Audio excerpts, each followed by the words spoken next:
4 transistors doing the job of 100. That sentence just appeared in a peer-reviewed paper published in Nature Communications in March 2026, and if it holds up at scale, it is one of the most consequential sentences written in semiconductor research in years. The team that wrote it is based in Beijing.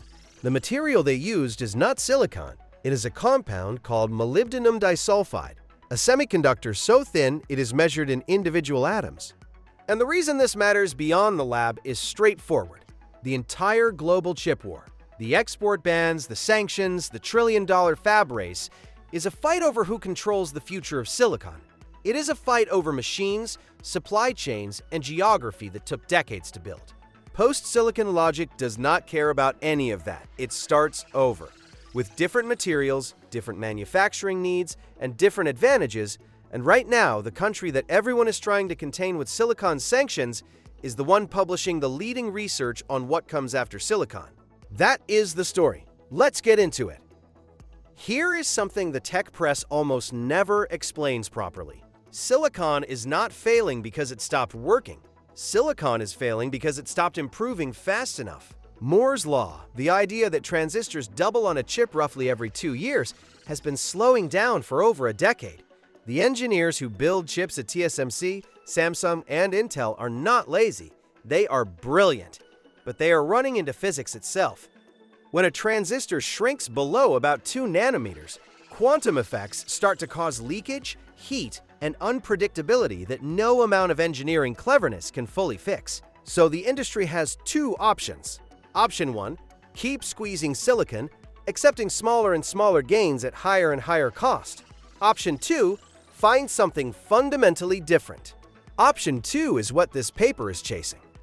And here is what makes it urgent right now. The AI revolution is not slowing down. Every large language model, every image generator, every self-driving system demands more compute, more memory bandwidth, more logic operations per second. The gap between what AI needs and what silicon can economically deliver is widening fast. That pressure is exactly why research into post-silicon materials has exploded over the last 5 years, and why a result like this one lands with unusual weight. Let's get into what the researchers at the University of Science and Technology Beijing actually built, and I am going to explain this in a way that does not require an engineering degree. The material at the center of this is molybdenum disulfide, or MoS₂. Do not let the name intimidate you. The important thing about it is that it is what scientists call a 2D semiconductor, meaning it can be made just a few atoms thick. That thinness gives it extraordinary electrostatic control, which is a fancy way of saying you can turn it on and off very precisely, even at tiny scales where silicon starts to misbehave. Researchers have been excited about MoS₂ and other 2D materials for years, but most of that work stayed stuck at the level of a single transistor demo. Cool in a lab, useless in a real chip. What this team did differently is they moved up a level. They did not just show you a better transistor, they built a logic architecture around it. Specifically, they created what they call a bias-gated field effect transistor, or BGFET. Here is the elegant part. The threshold of this transistor, the point at which it switches on or off, can be adjusted through a simple voltage bias. That means the same physical device can behave differently depending on how you configure the circuit around it. It is reconfigurable at the hardware level. From just 4 of these BGFETs, they built a generic logic block, a single circuit that can perform basic logic gates, a half adder, a multiplexer, an encoder, and even static RAM functions. In conventional silicon CMOS design, achieving that same full set of operations would require at least 100 transistors. That is the number that stops engineers cold, not because 100 is some mythological figure, but because transistor count in real chip design maps directly to area, power, heat, and cost. Shrinking that footprint by over 60% is not an incremental upgrade. It is a different way of thinking about what a logic building block can be. They did not stop at one block either. They cascaded these generic logic blocks together to build flip-flop circuits and arithmetic logic units, the kinds of functional structures that actually appear in real processors. And across those more complex implementations, they still reported transistor count savings of over 60% compared to conventional CMOS designs. That is the leap from demo to architecture. And in semiconductor research, that distinction is everything. Now I want to take a breath here, because this is the part of tech videos where hype usually takes over. And I think you deserve better than that. This is not a commercial processor. It is not shipping inside your next phone. The researchers are working at the University of Science and Technology, Beijing, on a research-scale device. Manufacturing 2D semiconductor circuits at wafer scale, the kind of scale that actually feeds a billion smartphones, is an unsolved problem. MoS₂ devices have real challenges with contact resistance, uniformity, and integration with existing chip fabrication flows. These are not small challenges. They are the kind of challenges that took silicon itself decades to overcome. There is also a RISC-V microprocessor based on 2D semiconductors that was published in Nature in 2025. So this MoS₂ logic work is part of a broader wave, not a single isolated event. Progress is real and accelerating. But a straight line from this paper to a consumer chip is not guaranteed, and anyone who tells you otherwise is selling something.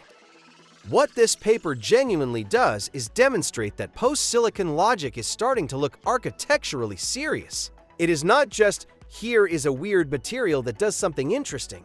It is, here is a weird material that we organized into a reusable logic system that outperforms silicon's design assumptions in meaningful ways. That is a qualitatively different kind of result. It is the kind of result that changes what engineers think is possible, and that changes funding, that changes roadmaps, and that eventually changes what gets built. Now, let's come back to the China angle, because this is where the story gets genuinely serious. The US chip export controls rest on a clear strategic logic: block China's access to extreme ultraviolet lithography machines, cutting-edge GPU architectures, and sub-3 NetR process technology, and you slow down their ability to compete in AI. In advanced military systems, in the next generation of computing infrastructure, that logic is not crazy. It has teeth. Chinese foundries are still years behind TSMC at the leading edge of silicon. The controls have created real friction. But here is the problem. That entire strategy is a bet on silicon remaining the dominant computing substrate for the next 15 to 20 years. It is a bet that the path to advanced AI chips runs through ASML's machines and TSMC's fabs and the particular industrial ecosystem that has accumulated in Taiwan and the Netherlands and the American supply chain. If post-silicon materials, 2D semiconductors, new logic architectures, entirely different device physics become the path forward, then that accumulated advantage becomes less decisive. You cannot sanction a material that is 2 atoms thick and made from elements that exist everywhere on Earth. You cannot export control a logic architecture that lives in a research paper published open access in a Nature journal. China has been investing heavily in fundamental materials research for exactly this reason. The conventional silicon path is partly blocked for them, so they are funding the routes around it. And results like this one, coming from a lab supported substantially by the National Natural Science Foundation of China, published in one of the world's most credible scientific journals, suggest those investments are producing real output at the research level. Whether that translates into manufacturing dominance 5 or 15 years from now is unknowable today. Manufacturing scale is a different problem from research achievement, and China has its own challenges there. But the pattern is unmistakable. The post-silicon race is being run seriously, and it is being run in part by the country the export controls were designed to contain. That is not fear-mongering. That is just reading the direction of the research. And it is why this paper deserved far more coverage in Western tech media than it got. So let's bring this back to ground. A team in Beijing published a paper in Nature Communications describing a 4-transistor logic block made from atoms-thin MoS₂ that performs the work of over 100 conventional silicon transistors.